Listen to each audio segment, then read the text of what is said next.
It's my job to be the strongest. Drive as fast as you can.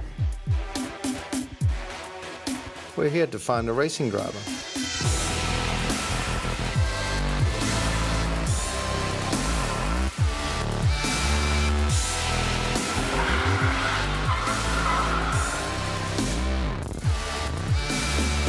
If you are chosen to be a GT Academy winner, your life will change dramatically.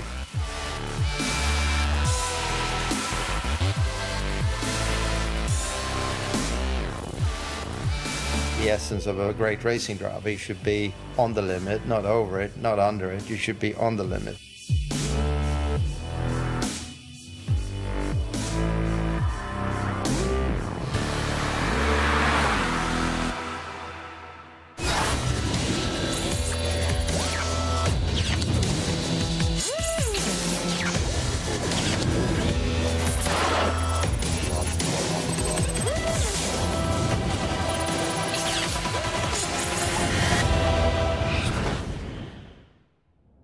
GT Academy offers one gamer the chance to become a professional racing driver. In 2008, I won GT Academy. Before, I was a normal student from Madrid, and obviously my life completely changed. The prize you get is really big. It's almost impossible when you don't have a good background or sponsors, so it's an amazing opportunity. What do you do? Well, I work in a bar. I race cars for a living, and it's mega. 6 Nordic gamers have made it to race camp at the legendary Silverstone circuit, where they will be mentored and judged by the biggest names in motorsport. The Nordic gamers will need to impress ex-Formula 1 and IndyCar legend Stefan Johansson and former Formula 3 racer and professional test driver Risto Virtanen. As the week progresses, Risto and Stefan will cut down the field of gamers who will face the toughest physical and mental challenges of their lives. Just one will last the distance and fight for the chance to sign a pro contract with a real race team. Yesterday was only the first day at the Academy, but there was no room for error. One gamer was eliminated. Milan, unfortunately, you're gonna have to pack your bags. Only 5 now remain in the fight for a professional racing contract. It's morning on day 2, and the first challenge of the day sees the gamers gathered at the Wing Pit garages, where the judges and GT Academy Performance Director Simon Fitchett are waiting for them. First challenge of the day. Racing isn't always about just speed on the track. I've done over 100 Grand Prix over the years. You also need to be very, very quick in your mind. One of the most important components of becoming a professional racing driver is the speed of your reactions. Not only are you going to need reaction speed though, you're going to need physical speed and agility. And today, you're going to need to be right on your game. Good luck. The gamers must react to lights up ahead of them as quickly as possible. Stefan and Risto will average their times out over 3 runs in order to see who has the best reactions and who needs to step it up. Yesterday, both Søren and Timo were on the edge of elimination. They were last in the stock car race and well behind Jani's impressive benchmark time. Timo especially looked like he had been thrown a lifeline. But if there's one thing Timo is good at, it's never giving up. It's been 5 years in the making. It was 2008, I made it to the national finals. I was 4th. And then again, 2010, it was the Nordics finals. I was 4th again. I thought to myself that this is the last year that I'll try. Luckily, I made it. Now everything's possible. I've had so many years to think about what I really want. And even though I like my job, I can't say it's comparable to the passion I feel with motor racing. It was absolutely amazing. I would leave everything in a heartbeat. Last chance. Go! Last chance or not, it's easy to see how much it means to Timo. I don't know who's weakest, I don't care. It's my job to be the strongest. But it doesn't matter how much it means when, in the eyes of those watching, you're not producing the goods. I think Søren could be last. Despite his teammates placing him last, Søren is still thinking positively. My weakness is running compared to some of the other guys. I don't have so good condition, but you can always work on that. There are two guys on the bottom, Timo and Søren. We are just thinking about them. We look at Timo, he did very well, second quickest. Physically, in terms of fitness, Timo is at a bigger level than Søren. At the top of the leaderboard, things are also moving. It seems that someone else is now beginning to make an impression. Before today, I thought it was Yanni, but Filip is overall really strong and really quick in the cars as well. So at the moment, I think he's number one, and we all have to step up our game to catch up. Filip did an absolutely lightning quick time, quickest time of the day by some distance. So that was very, very impressive. Filip shows his winning intentions, finishing first by a distance. Timo has made the most of his extra life with a superhuman effort to finish in second. Once again, Søren finds himself at the bottom of the pile. He must know that he needs a massive improvement if he's to stay at Silverstone. At race camp, the challenges come thick and fast, and the competitors must always be ready for whatever lies ahead. The gamers need to learn how to improve their driving based on data collected in-car and on person. Telemetry is one of the most important parts of a modern race car. So you go to the track with the 370 Zetas, you do a couple of laps, you come back to the pit lane, we'll have a look at the data, we'll give you feedback, then you go out again, and your goal is to improve your driving according to the data. We will be considering both your lap time and your improvement. Good luck. Good luck, guys. They'll be driving on Silverstone's Stowe circuit for the very first time. An instructor has already set a benchmark time, and it's this that the gamers will be comparing their own laps against. That's what we do. With Filip now emerging as a challenger, Yanni seems even more intent on stamping his authority on the competition.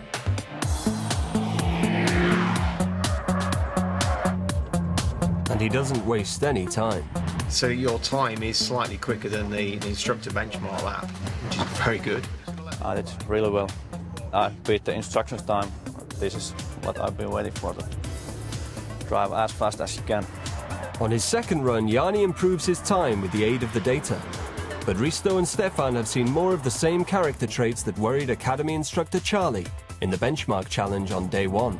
He's really aggressive with the car, with the gears, and also his heart rate was really, really high. I would be concerned about that heart rate, because if you were doing a double stint, you would fatigue. Yanni needs to control his aggression, but has still impressed his instructor. He's very fast straight away, very high confidence with the car. His driving style maybe a little aggressive. Jesper is slowly emerging as an intelligent contender, who is pleasing the judges with his skill and attitude. During his first session, he's not as quick as Yanni, but as he returns from his second session, it's becoming clear he has what all great drivers have, the ability to learn. The main attribute, of course, is the raw talent. But in addition to that, obviously, the ability to learn, because here, you know, they're going to get thrown in the deep end, and that really applies a lot to when you start racing seriously. Just because you're going to it a little bit slower, what a massive difference that's made. That's really good, well done. I gained 0.8 of a second. That's quite a lot on such a small circuit. Only Yanni beat me in this challenge, and he got experience from earlier, so I'm quite happy. His instructor is suitably impressed. And the second was much better, almost as fast as Yanni. He took on board what we looked at on the data really well and applied it from lap one of the second run. After the reaction challenge, Søren really needs an improvement. This is quite crucial challenge for Søren. And it seems he's finally beginning to take things seriously. Made a really good lap time. I just lost it in one of the hairpins up here, but else it was good. Feeding back to the judges, his instructor Jack is clearly happy with his performance. After reviewing the data, it showed his steering inputs were kind of a little bit rash, soaring at the wheel, trying to get on the power a little bit too soon and then having to lift off. Went back out, he was faster, which I'm really pleased with. That's sort of progression that, you know, I expect. Although he improved in his second run, he didn't do so as much as the other members of his team. As Stefan and Risto pore over the results, two contenders have really shone through in this challenge. The overall winner in this contest has to be Jani, of course, because he's on the limit, and he's right on the limit, which is great. This particular challenge, I think Jani and Jasper stood out as being very, very impressive, I would say, both of them. Yeah. It's gonna be mega. That's amazing. Is that possible? It's a different story when the pressure is on. Remember, one of you will have to go home after today.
Scandinavia's best Gran Turismo gamers have come to Silverstone to fight for the chance to win a professional racing contract. They will be judged by former champion racing drivers Stefan Johansson and Risto Virtanen over the course of a week on a range of physical and mental challenges. This morning saw the gamers tackle challenges on and off the track.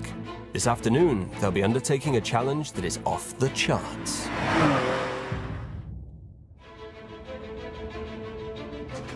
As they leave Silverstone, they have no idea what or where the next challenge is. Risto and Stefan like surprises.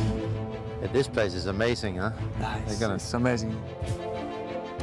I think we're going to drive a car as we're in the racing suits, but I don't know where.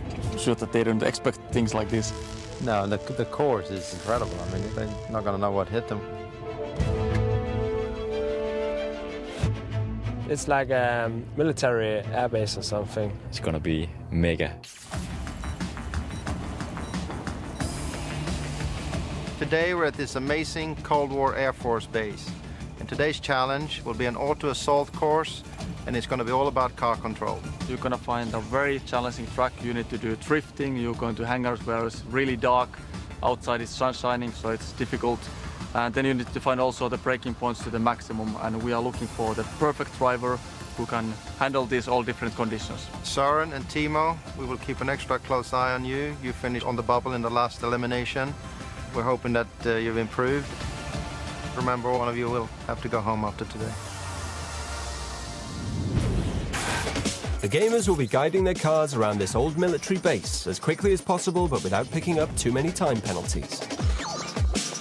They'll have to negotiate their way through a carefully crafted auto-assault course, pushing their awareness, perception, reaction skills, and car control to the limit. First up, they'll enter a derelict aircraft hangar, where they'll have to demonstrate car handling skills by drifting. They'll need to lose traction in the rear whilst maintaining just enough control. Failure to burst each balloon above their heads will incur a 5-second penalty. Next, the gamers drive into a dark aircraft hangar, illuminated by a laser minefield. Similar to F1 drivers entering the famous tunnel at Monaco, the gamers' eyes must adjust quickly. If not, they'll set off the mines, again incurring a 5-second penalty. Then they will come up against simulated hazards as they break through a cardboard wall. They'll need to react quickly to get the car into position, before using an onboard paint gun to hit the targets in front of them. Only then can they leave the hangar. As well as the obstacles in the hangars, they'll have to negotiate a figure-of-8 drifting section, before racing underneath the water bar and stopping the car in the stop box at the end of the course, with wet tyres. The quickest overall time, including penalties, wins. They'll need to strike the right balance between speed and control. This is the last challenge before the second elimination, and power struggles are developing at the top and bottom of the group. Søren and Timo have once again been singled out by Stefan and Risto, and need to show the judges something special if they are to stay at the academy. Both of them struggled yesterday when we did the practice drifting, so hopefully they've had a night to think about it and maybe figured out a way to get around it in their head before they get here today. Yeah, this is like a last chance for them before the elimination. With Timo putting in a great performance in the reaction test, the pressure is on Søren. I'm just looking at Timo because it's very important to do better than him.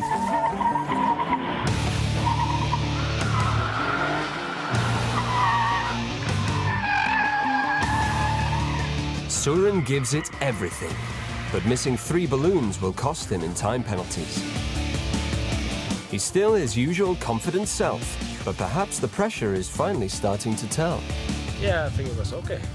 I think the worst part was the hangar, and you go very slow in, and you turn slowly around, and you think about, maybe the other did faster in there, so... Timo is the next man in. In the first hangar, Timo has more success than Søren, bursting 2 balloons, but despite his best efforts, he's slower around the course and just fails to beat Søren's combined time. With only 0.4 of a second separating them, Søren and Timo are as close as ever. I've done the best I have been able to, so yeah, let's see. I hope it's enough. At the top, it's early leader Jani and rookie Filip vying for supremacy, with Jesper becoming an ever closer threat. It's really close competition. You have to be on the top every time. Jani finally seems to be reining in his aggression. He incurs only 1 penalty, but has he now sacrificed raw speed for accuracy? His time before penalties is slower than Søren's. Whichever tactics Jani might be employing, nothing can compensate for Filip's secret weapon. I'm Filip Larsson, and I am from Örnsköldsvik in Sweden, 19 years old, and I live on a small farm. I have my old Volvo, it's rear-wheel driven, and in the snow and winter it's quite easily to get oversteering. You're like almost always catching up the slides you get.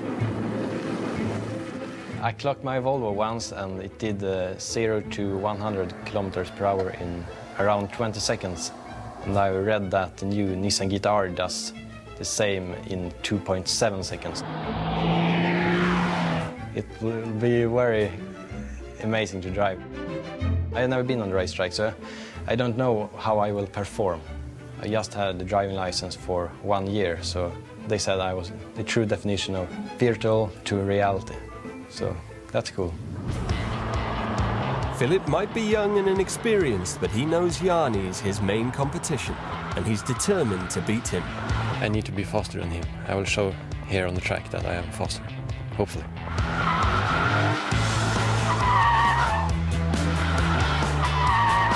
he takes the judges' breath away.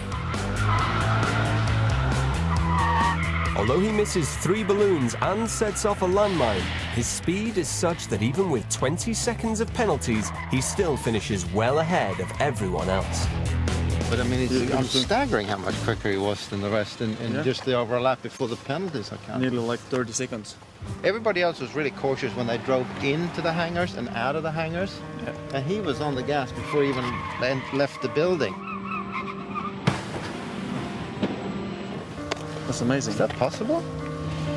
Without knowing the scores, it's impossible for Filip to know if he's done what he set out to do. I think it totally depends on the balloons, the penalty, because the times are very equal. It depends on how many mistakes you did. But hopefully I beat Jan.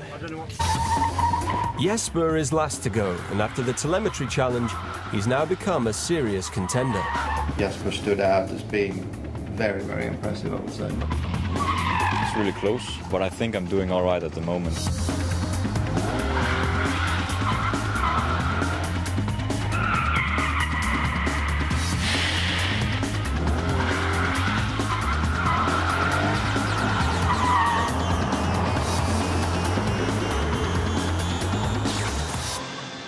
At this point, I think I'm probably in the top 3. Top 3 overall, perhaps, but in this challenge he finishes a strong second, behind a seriously impressive Filip. Jani is 6 seconds back in 3rd, but both Søren and Timo are way off the pace, 30 seconds behind Filip's winning time. Too hard on the throttle, be adaptable. I mean, as the judges are discussing the performances, something unexpected happens. I know I might be a little bit behind in RS, but I've done it in games before, and I know I can be really high up there. Okay. That's what I want to thank you, I appreciate that. Yeah. Okay, thanks.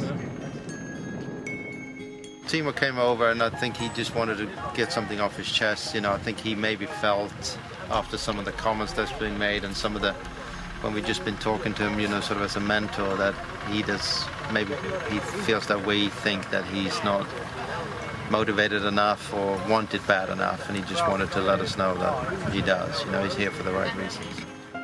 And I think it's good that he did, but at the end of the day, I mean, it's what they do out there that matters.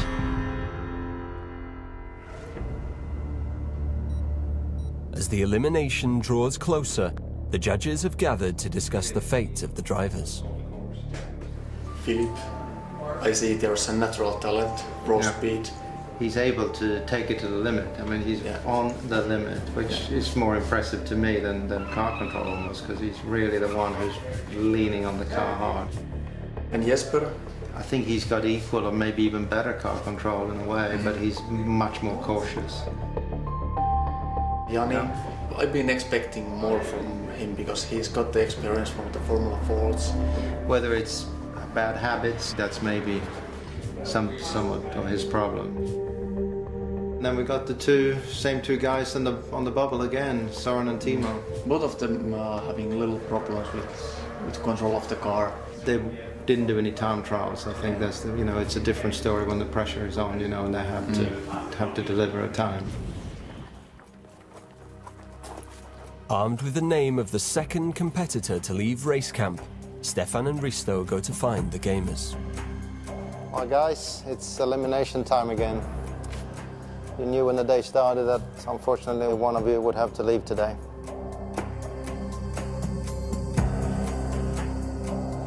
Timo, unfortunately you need to leave the race camp today.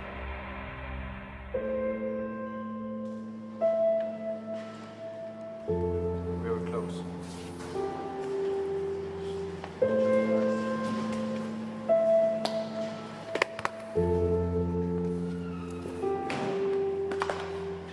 He's very slow at reacting. He's coming off the throttle way too late once the car starts sliding. Yeah. And I think it just, you know, it clearly caught him out today. Sadly, Timo was slowest both on the overall lap, and he was also slowest after the penalties was added. At this level with this group, you just know that you have to be on top of your game. Maybe I wasn't. 5 long years trying to get here. Now I made it. Can't be happy that I'm out now, but what can you do? only one can survive in the end. This is the end of GT Academy for me, but this is not the end. I think this is more like the start. I'll take one beer and that's good and I'll be fine. I do not believe that was 100%! I don't even see him from the mirrors. Where is he? As you know, only one driver can win this competition. Never give up. That's the only thing. Just keep at it. If you really want it, it'll happen.